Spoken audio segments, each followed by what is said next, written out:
Kiristoos isa fannifame laallamna, isa laallamna, isa laallamna. Isa du'a moo'ee ka'ee mirga abbaa isaa taa'ee isa faarfannaa, isa faarfannaa, isa faarfannaa. Nuyi garuu Kiristoos isa fannifame laallamna, isa laallamna, isa laallamna. Isa du'a moo'ee ka'ee mirga abbaa isaa taa'ee isa faarfannaa, isa faarfannaa, isa faarfannaa. Dadhabne jennu gadiis itteenyu, dadhabne jennu gadiis itteenyu. Laallamna malee, faarfanna malee, laallamna malee, faarfanna malee, laallamna malee, faarfanna malee, laallamna malee, faarfanna malee, laallamna malee, faarfanna malee, laallamna malee, faarfanna malee, laallamna malee.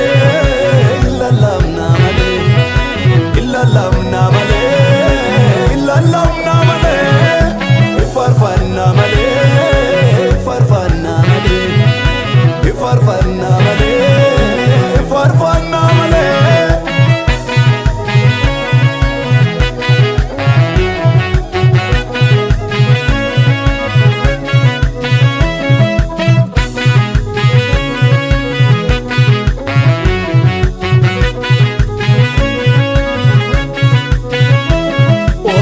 Qabanii reebanii asii fachi daddarbatanii lubbuu dhalootaan kennu jedheen lubbuu isa dabarse gooftaanii.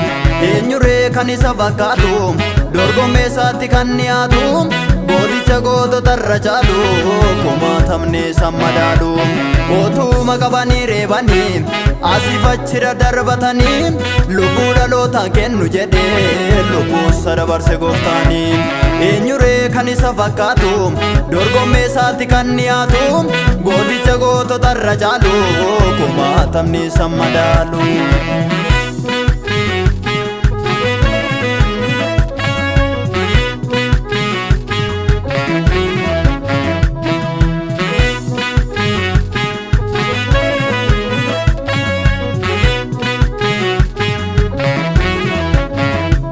Jaalala nuuf qabuu fi fannootti raafame, yakka toon qabaatiin manaaf gidirfame.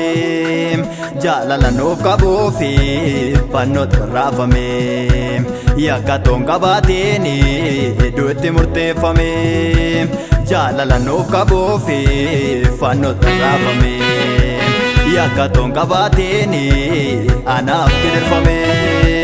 Jaalala nuuf qabuu fi fannootti raafame, yakka toon qabaatiin du'atti murteeffame. Erga reebanii ajjeesanii gaara awwaalaatti geessanii du'ee tachi naaf se'anii du'ee namne ka'e gooftaanii.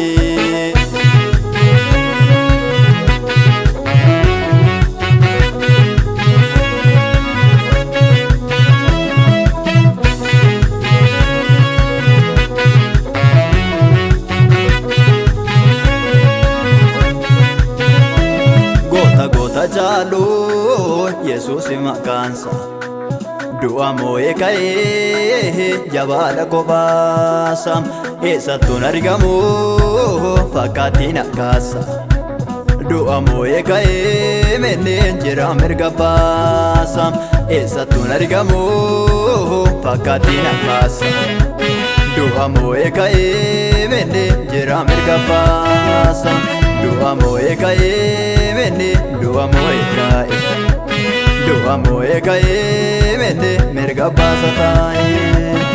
Na lallaba waa'ee isaanii na lallaba, na lallaba waa'ee isaanii na lallaba, na lallaba waa'ee isaanii na lallaba, na lallaba waa'ee isaanii na lallaba. Illallamna malee, illallamna malee, illallamna malee, illallamna malee, faarfanna malee, faarfanna. faarfannaa malee